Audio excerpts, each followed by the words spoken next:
And it's showtime. Welcome again, all of you, to this episode of PTF, that is Part-Time Fun Car, the podcast where we put the spotlight on stories and journeys about people who pursue their passion, people who have been hustlers, who have a dream which they are wanting to live one step at a time.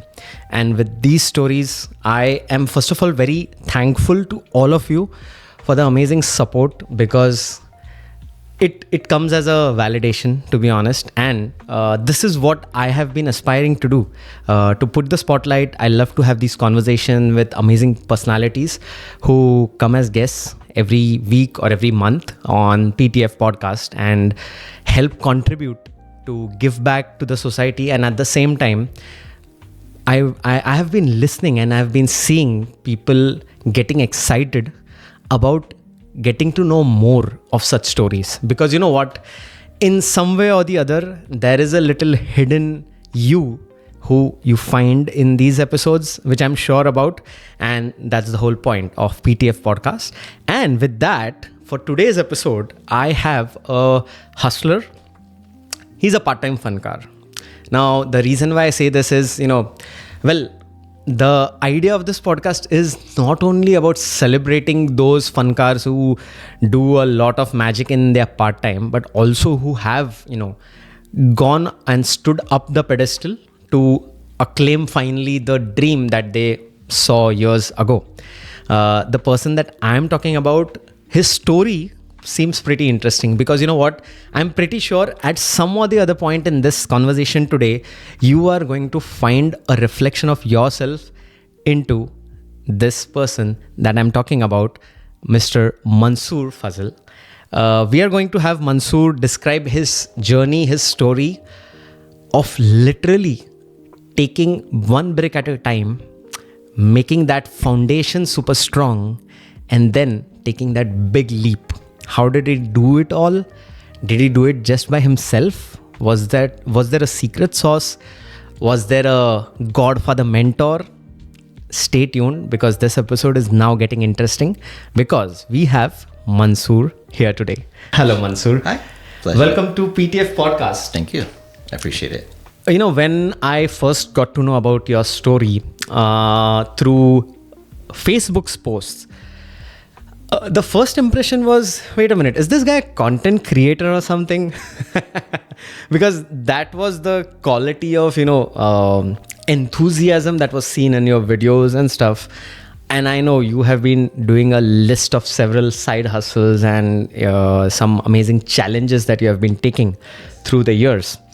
We would definitely love to know a lot more about you and how you have built the real estate portfolio, which is as an empire today. Thank you. And all of this while making some good, right decisions, following your own intuitions, and taking risks, I believe. Very much so. Right? So if you could give a quick introduction about yourself, because the reason why I say this is, after you finish your introduction, I am going to stretch it out so that our audiences get to know a lot more about you. So over to you. So I'm a Bay Area resident, grew up in the Bay Area in East Bay, moved here to Lathrop area back in 2020. But my story with regards to work and side hustles was, I was a person who was a regular 9-to-5er, making roughly $70,000 to $80,000 a year. But I had married into a pre-existing family, and then grew into a much larger family. So my wife and I have 5 children together. And in the Bay Area, that's an expensive challenge to pursue. So early on, I understood that if I'm going to be successful as a person and as a father, I needed to go above and beyond what my basic income was going to accomplish. After doing a lot of reading and learning, I chased side hustle after side hustle, and nothing was outside of the realm of possibility for me. I was willing to take whatever risk it took, because as a father and as a husband, I knew that I have responsibilities to them. So I pursued car rental business through Turo, Airbnb arbitrage as an opportunity to earn additional income. I've done quite a few different things, and built up. I did Uber driving, I did Lyft. I literally did it all while keeping my 9 to 5 and consistency, but using the capital from that to build up into a cash flow business through rental properties, where we've now aspired to, we have 12 rental properties. Up until the end of last year, we had 6 Airbnbs and 5 properties under property management. So I've created a portfolio that now accomplishes surviving and sustaining my family, while also giving me the opportunity to stretch out and explore opportunities that I probably wouldn't have been able to do if I was chasing my paycheck just to survive. Fantastic. I think all of this definitely sounds like a Bay Area hustler. Right. And I know this culture is that humongous.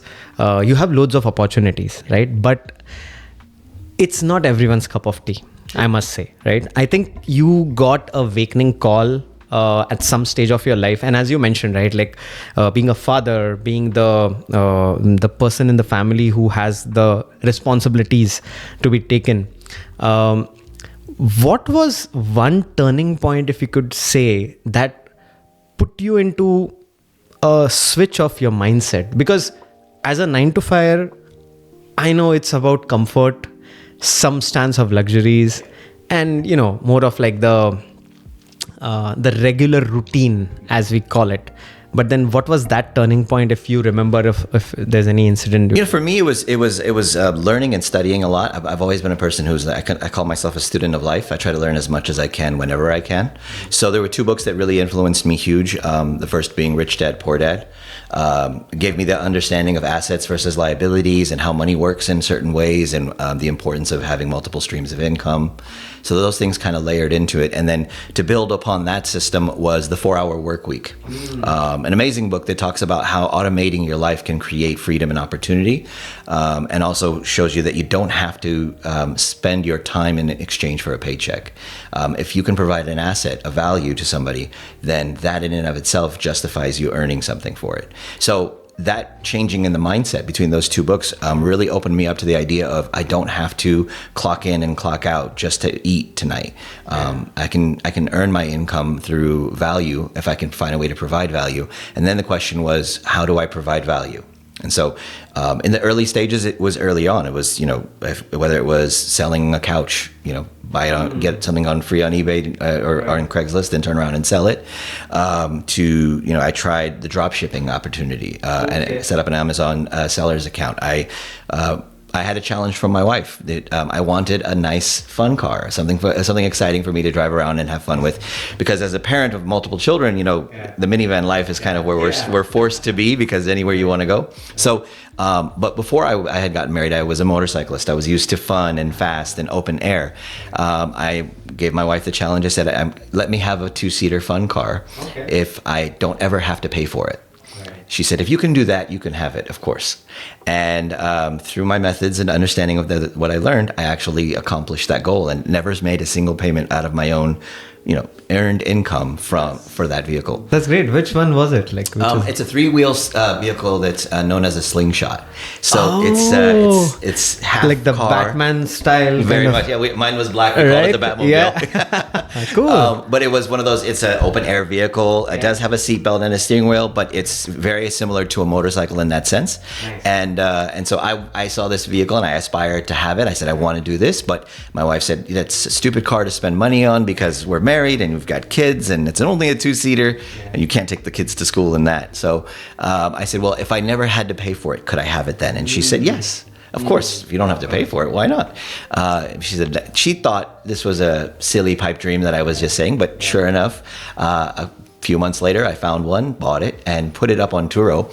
And through Turo Rentals, I actually not only paid for the monthly payments on the vehicle, but I also made a small profit on top. Makes sense. And I got to have my fun car. That's a great equation. So let me rewind.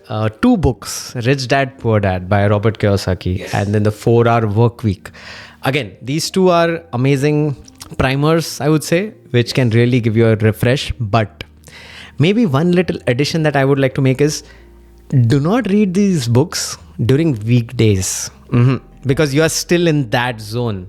So make sure you unplug yourself, get out maybe for a vacation or take a day off entirely or 2, and then just get into the zone, read, and then I'm sure something fruitful might turn up. So with those books, then moving on to this, the guy toy, I would say, the slingshot. I think that's a great idea. I mean, everyone would love to have that concept. So looking at the way you have been, setting a goal, making a plan, and then taking action, right, and the strategies and stuff, it seems definitely that all of this needs a good amount of foundational work, which I would say I'm sure you have displayed. So if you could talk a bit about that, because for our audiences, I'm sure someone might be interested to, in their current stage of life, that with the earnings that I have, if I put it into the right buckets or put it into the right pots, I can make some things possible which will give a better future or a passive income. And you mentioned about those side hustles, whether it was Turo, drop shipping, Uber. We'll also talk about that, but first about this foundational work that you've... I think one of the key things that anybody, when you're looking at opportunities, is that you don't want to make the decision whimsically. Definitely do your research. And one of the most difficult parts that a lot of people try to glaze over is you have to be specific, right? Things need to be measurable. They need to be specific. You need to understand what your objectives are. Saying I want to be rich is a nice pipe dream, but that doesn't have any true definition behind it. And there's no way to measure whether or not you've achieved the success. Because the minute you're rich, someone's richer. So more important than that is establishing what is my goal. So for example, I said I wanted to replace my income with supplemental passive income. That was one of the goals. So if I could earn without having to show up, that was one of the goals, right? These are things that were a lot more definable and identifiable so that I knew I could work towards that project. The other thing was important is working towards it, right? Never letting go of the goal, no matter how difficult the task. Understanding your purpose behind what you're trying to accomplish and your why. Your why is a very important question, right? Why am I pursuing this? Why does this matter more? When you're tired, when you're weak, when you want to just tap out and just throw yourself on the bed and say, I'm over it, why do you get back up again? So there is a reason why. And when you have a good reason why, you can accomplish anything. So that's the big part to me was that, to go back and look at what made me pursue these opportunities. I understood my why was very important. It was the success of my family and the lineage of my history and of my name and my family as a whole. And on top of that, I knew that it was absolutely possible. I always told myself I want to be one of those stories, one of those success stories, one of those got out of the gutter and made it amazing. So you watch movies like Rocky, and you see somebody go from nothing to the top of the world in their own realm, and it doesn't have to be a fairy tale. It can be real. You just have to believe it can be real. Right. Any movie or character that actually has inspired you? I know you mentioned Rocky, but still recollecting the times.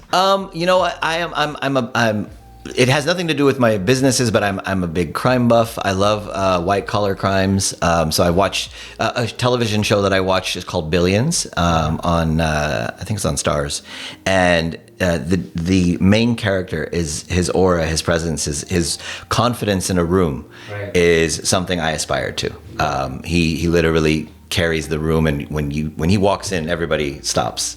But obviously, all the greats show you the same kind of story. Even Scarface, Godfather. You watch these stories of people coming from the bottom and rising to the top, not on anything other than the confidence and the belief that they could. In Scarface, Tony Montana's perfect example, because he literally gets everything he wants on nothing other than I should. And I deserve to, and I should, so just give it to me. A real life version of that is Khabib Nurmagomedov. He's a person I admire and respect greatly. He's a friend of a friend as well. But in one of his fights, he was literally beating his opponent while telling him, I deserve this. I have to have the championship. You're the person in between me. Just tap out. And so just to think that in the depths of one of the most difficult things a man can do, in the Ultimate Fighting Championship, he was so confident. While beating his opponent, he was explaining why this is the right moral thing to do. You should lose because I need to win. That's like literally brainwashing on the go. Yes. Yeah, he was nonstop. He was that level of confidence in himself, that while in the most difficult challenge to be faced at the moment, he was not only sure of his outcome, he was sure of the universe's support of the outcome he was expecting. Nice. So that was huge. Great. So you just described about your process of, having some clarity in thought with regards to your goals and the way your why should be at the center of everything, because that's what keeps you going. Let me ask you this, and maybe you can probably answer more into like numbers or data. The question is really about, when someone is actually aspiring for something which is outside their comfort zone, there is a time where, one might get distracted or might lose hope. In your case, I mean, what I see is your first goal was to maybe collect a certain number of funds to then use it for a real estate investment. Yes. Correct? So how was that? Like, what was the goal? How did you make sure that you did not vary the path and were on track? And then when you got there, what was the feeling? So I'm like probably many of your followers, because I am the late night Zillow shopper. I'm on there looking at $10 million properties and saying, someday that'll be me. I've done it all, and I've shopped throughout the entire U.S. on Zillow with no money in my pocket. So being that I understood it now, I understood that if I wanted to take it serious and beyond the pipe dream, because everybody does the fun shopping, and you drive by the Lamborghini shop and you're like, someday. But turning someday into a how is the main goal. And I understood that getting outside of your comfort zone is hard, and taking risk is difficult. The way I was able to manipulate my mind to allow it to happen was starting off as small as I could, while trying to pull a result. And the interesting thing is that you can literally, I would buy something for 10 or 20 bucks and turn around and sell it for 40. That's a 100% return on investment. As a numbers thing, that's a huge margin. Even the biggest Elon Musks don't make that kind of return on their investments. But understanding that it was something that was doable. So the question wasn't whether or not I could, it's whether or not I was willing to. And then taking that step by step, I would, it's one step at a time. You don't have to rush into the next huge investment. So I set myself a goal that I would get my first real estate investment property through 100% not earned income, meaning not the 9-to-5 money. That money was already committed to the rent and the groceries and the kids. That's committed. I can't touch that. So if I'm going to do this, I have to find that money elsewhere. Once I set that objective, I did the research to say, what was the cheapest I could get into real estate?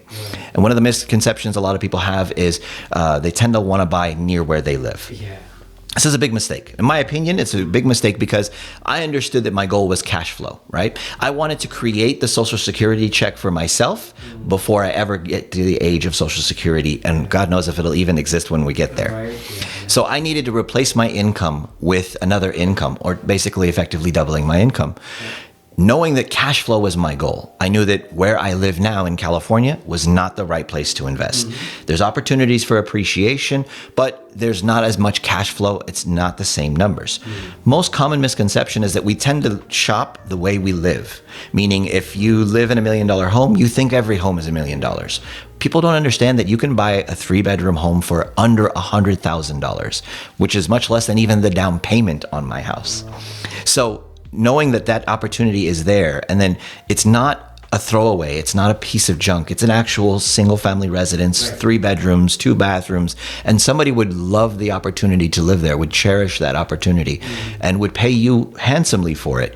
This means that there's an opportunity for cash flow. I was working on my rental portfolio earlier today, and I've got properties that cash flow upwards of $1,500 to $1,700 a month. That's in great profit. Okay. Net after all the expenses, the mortgage, the taxes, the insurance, and everything. Wow, I'm still netting over impressive. $1,000 a month. My cash-on-cash return, which is one of the metrics by the way we measure, is over 28%. So for every dollar I put in, I get 28 cents back. And that's a huge return on investment because, in California, it's more like 5%. So I'm 5Xing what most people can accomplish here. So understanding that cash flow method gave me the opportunity and the methodology to say, okay, if I were to get this many of this thing, I could do this thing. And so now, how much does it take to get one? And I found that 20% down on a $100,000 property is 20 grand. So the math is easy, right? And when the mortgage payment is going to be $300 a month, you could work at McDonald's and qualify for the mortgage. It's not a question of, can I qualify? So absolutely possible, all within the means of what I was saying. And so now the question was, all I need to do is come up with the money. That was it. Now I have the goal and I have the means and the know, the why, the how. It was just a matter of getting it done. Fantastic. Okay, that I see the way everything was like well planned and then executed. Was there any point in time where you had double thoughts, or was there a thing that, now that I have 20,000 outside my 9 to 5 job, what if were you getting distracted or lured by something else that, maybe should I try this now instead of, getting back? I mean, obviously, there's always those things in social life, and now it's gotten a lot worse. So I grew up in the 80s and 90s when we didn't have social media and phones and constantly influencers showing us how they have this new fancy car and they're in a private jet. So the competition was there all along, but the issue was, you see your friends doing well, taking great travels and vacations, they have nice new things, and you have to maintain discipline. Discipline is the determining factor on whether or not you're going to be successful. It was hard. And I'll tell you that, it's not an easy path. I'm not pretending that there weren't difficulties. I had tenants cause over $10,000 worth of damage. Remember I said I only needed 20 to get started. Well, it could increase, and it did. And then there's that reality. So there's those things that happen. I lost almost $40,000 on a property once. And this is the progression over time, right? Exactly. So I'm not to say that you walk these stairs and every step is a perfect step. Right. No, absolutely not the case. But you have to understand that all of that comes with a lesson. If you understand that no hardship is not accompanied with a lesson, take the lesson, and the hardship becomes a valuable thing, not a negative thing. And so that's how I like to turn things around. Is, if I made a mistake on a lease and it ended up costing me, I'll never make that mistake again. That's the lesson. An expensive one sometimes, but still a valuable one. Got it. And when you have these failures or setbacks, right, I think it's also important externally how you let go of these, grudges or, certain sort of an anxiety. So what were a few things that you have been, even today, in your day-to-day routine, you would say, that have helped you? Maybe it can be meditation, biking, or as you mentioned, right, you like to... I do. Yeah. Fitness is a very important thing for me. Sometimes I find I can gain clarity. Spending an hour in the gym, working out, and taking care of my physical health isn't only about that, but it's also, for us men, example, it's a great form of meditation in and of itself, because you have a moment there where your headphones are on, you're focusing on whatever you're focusing on, and you get that opportunity to really dive deep into yourself and focus. The other one interesting thing, and one that I would recommend to all of your followers, is listening to ebooks on your commute. So when this whole thing started, I had over about an hour-long commute to work every day. And, you could listen to music like most people probably do, or funny stories, and nowadays watch YouTube videos, which I don't recommend when you're driving. But it's one of those things where this was that time where I have an hour to myself. I'm in the car. I can just drone out. With regards to driving, it becomes muscle memory. So now my mind is released from all distraction. I can't grab the phone like we're so used to doing because I'm on the road. So now I can focus on listening to what the person is trying to tell me. In this podcast is one of the things I use nowadays, but at the beginning of this, it was all about ebooks and audiobooks. So listening to an audiobook gave me the opportunity to really listen to what was being said to me and focus on it. So between that and, taking those opportunities to find personal space, whether it be the gym or going out for a walk, is important to do, because we all need a reset from time to time. Awesome. That is great. And thanks for mentioning about, using that time while you're driving, which not necessary every time, but yes, why not, right? Like that comes out as a good me time, which everyone of you deserve. And by the way, with the podcasts and audio podcasts now becoming so much in demand and virality, even PTF is now available on Spotify with the name PTF Podcast. So make sure you also subscribe and sign up to PTF Podcast while you're driving so that you can keep listening to such interesting stories. Yeah, that's a great idea. All right, back to Mansoor. You got the foundation, you got the property, and then you definitely got some failures and it was challenges and stuff. Before the bigger question, one important one, because, when someone is pursuing a goal which is outside their own capacity, people or naysayers point a lot. Absolutely. Right? Absolutely. That, this guy is just, doing his 9 to 5 and then doing his Uber and whatnot. Not sure what he's going to end up with and this, that. The biggest advice I would give to anybody in that regard is never ask a loser how to win a championship. Love it. That's gold. Right? If you're taking advice from a person who has not accomplished the goal you're asking to accomplish, why it's like asking the parking attendant how to be a good chef. It just doesn't make sense. I get that we're all humans and we all have our own life experiences. And yes, the task at hand might be difficult. Right. But if you really want to ask whether or not it's possible, ask from someone who showed you that it was, not from someone who showed you that it wasn't. People, there's an interesting saying I heard in a song once that said, if you think you're a failure, you're right. Not because you are, but because your mind will make sure you are. And so that's the reality for those people. You don't live in their world. And you don't have to let them live in yours. So you have to make your decisions based on what you know is possible. And the truth is, nobody knows what you're truly capable of more than you. Mm-hmm. Right? So not even the closest person to you can say absolutely what your capability is. Okay. You can. And if you believe you can, you can. Again, all of the stories I mentioned, both my own and all of the people that I respect and admire, they all did it when someone said they couldn't, and they said it was impossible. And it was the fact that they didn't care, because the person saying it wasn't the person that they should be listening to. Right? And no one knows what I'm capable of except for me. Nice. That's great. So the main question is, now we got from 0 to 1. Yes. Now comes the scaling part. Yes. So first, do you have a mentor for real estate as such? So when I first started out, I was, like I said, I'm a student of life, so I love to learn. I was all over. The beautiful thing about where we are in the world today compared to where it was 20 or 30 years ago is that information is so easily accessible, and so many virtual mentors are out there and available. So, for example, in the real estate world, at the time when I was first interested, I went to a website called biggerpockets.com, which is all about people who are looking at real estate as an investment tool and how they can make their pockets bigger by investing wisely and opportunities. I heeded information from thousands of virtual no-name people who shared their experiences on there. Ultimately, when I did become more successful, I went back and recontributed by adding articles and sharing on the forums there as well. But there was plenty of people who had already experienced what I was experiencing and had the same goals that I had, some of which achieved it in one way or another. So when I say that that's the people I went to go ask for, how do I do it? They were the ones that were very clear about this is why it's possible, and this is how you achieve that next step in the process.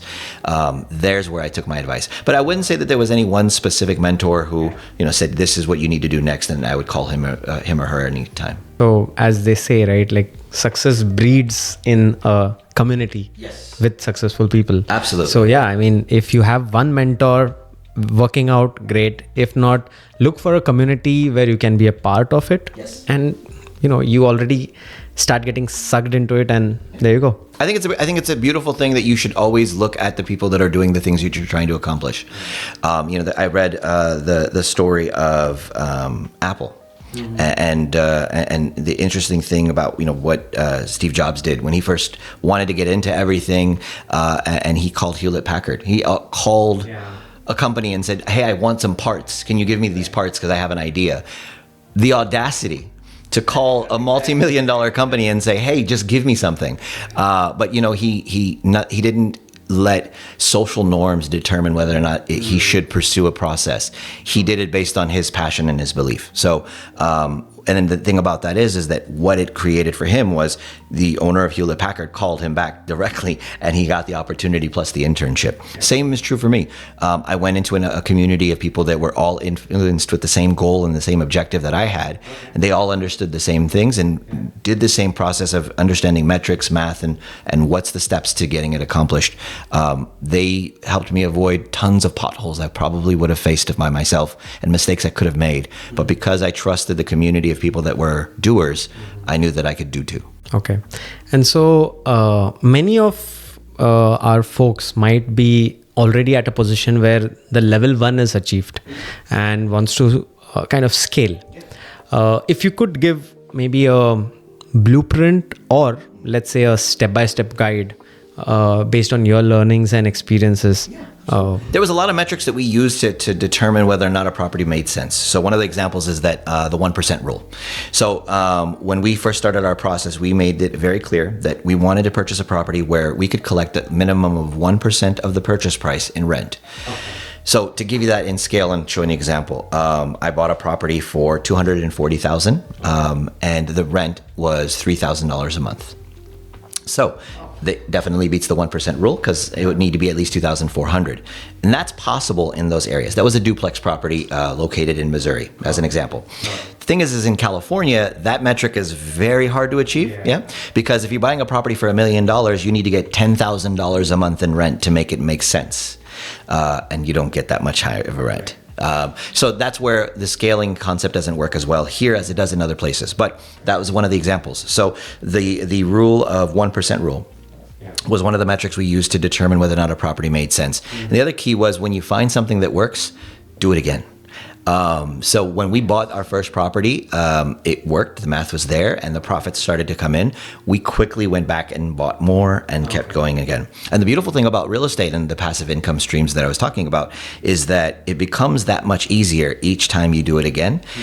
Because, for example, if I was only making an extra $1,000 a month in profit when I was hustling to try to earn the income to build, well, now I've got this rental property that's also contributing an extra $1,000 a month. So I cut my time in half, and then the next time it got cut into a fourth, and then so on and so on. It got to the point where I literally bought an entire street in Missouri. I own 7 houses on the same block. Is it named Mansoor Drive or Mansoor Boulevard? I did not. I don't know. I'm not that arrogant. So. But no, but that was an example. If it works, it works, right? And it got to the point where everybody in the community knew who I was because I was the guy buying the whole block. But the math was perfect, and why would I waste time chasing this same dream somewhere else when I know where it is and I can buy it easily? So that was an example of, the first one was probably the hardest, but from there it got easier exponentially to the point where we were free to choose whatever we wanted. But we always stayed true to our rules, and there was a lot of opportunities that were there that were just shy of the 1% rule, and realtors were pushing, come on, it's good enough. But we stuck to our guns. Set metrics for yourself for what's the minimum you need to do. Make sure they're realistic in the world, right? But if the numbers are realistic, then absolutely pursue them and stick to them. Right. So it's about the 1% rule, as you said, and definitely about rinse and repeat. Right. Yeah. A quick question on, the types of strategies that go with, and because you mentioned about bigger pockets, there's a lot of the BRRRR strategy, BRRR. Yes, I was going to speak of that. What's your take on one, either flipping or doing the BRRR versus maybe, like for example, in Missouri, there is a completely new construction and a new town that is coming up. The rates look attractive. It's a budding town, so there isn't like a lot of existing established things around, so there is scope. So with these two scenarios, the main factor that anyone has to look at is how much of your time are you able to commit to the extra process. Burr method is a beautiful method. I do love it. But the one reality that most of these influencers never really speak to is it's not turnkey. It's not an easy passive income. A lot of people talk about Airbnb as a quote unquote passive income, but it's not. And the reason why I can tell you it's not because I've lived in and experienced it. So when we talk about these get rich quick schemes and these passive income streams, really study them to see how much passive they are. The reason I say that about the Burr method is a beautiful way to build sweat equity. But you're buying a home that needs work, absolutely, in and of itself. So you're not going to get keys on the first day, and you're not going to have a tenant on the second week. You're going to have to work on building this property up and building additional equity into it, and then going back to the bank, and then prevailing rates are going to really determine whether or not it's going to make sense. And then you're also working on variables that could ultimately eliminate the equation, right? Remember, the rule I had is 1%. Well, you can't do the 1% if you need a Burr first. Exactly. Now the question is, can I get the 1% after? Well, that's going to be based on what is the interest rates at, what are the rental markets looking like, how much of a upgrade did you do, and to what extent was the quality of the workmanship. The other difficulty is I bought it out of state, so the majority of the properties that I make sense for cash flow were in areas what we call the flyover states in California or in the United States. Yeah.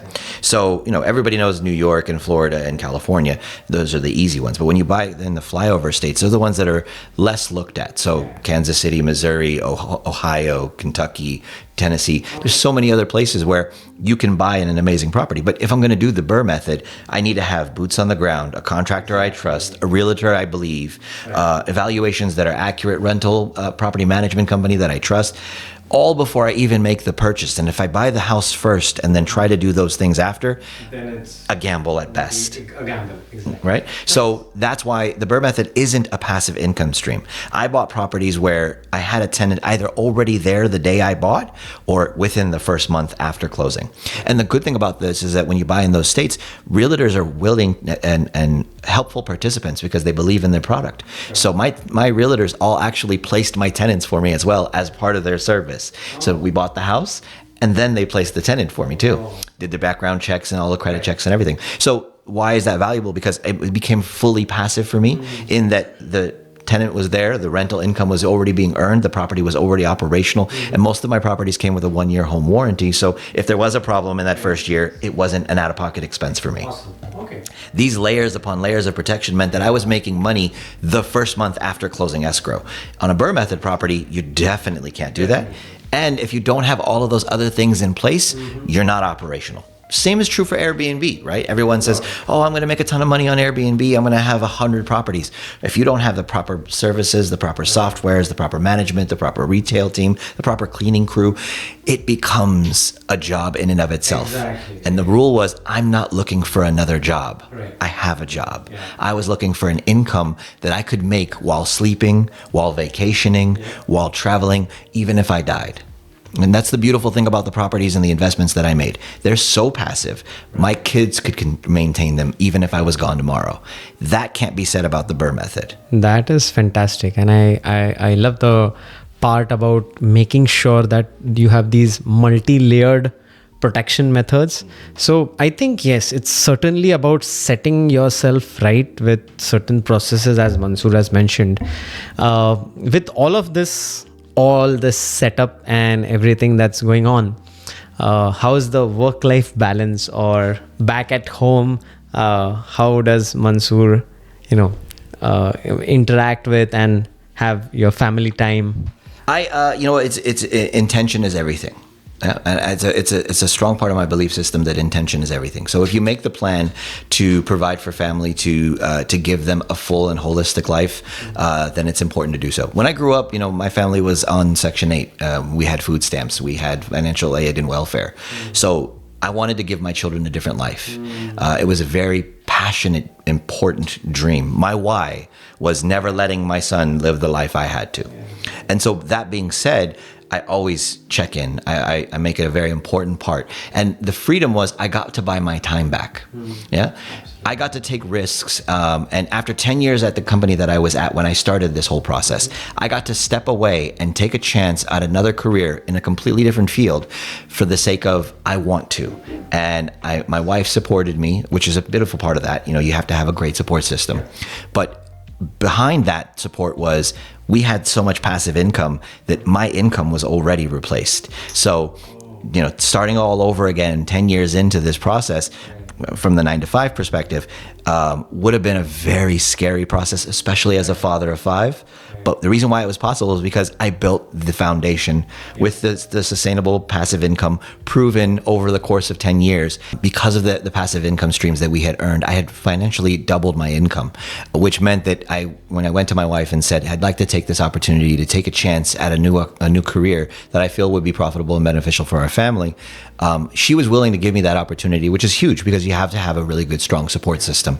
It's very important that you have people around you that support your passion and dreams. But behind that security was the fact that I had created my own income through my rental properties at that time. So giving me that opportunity that if I did take this chance, even if I fell on my face flat, we weren't going to miss the mortgage payment as a result of it.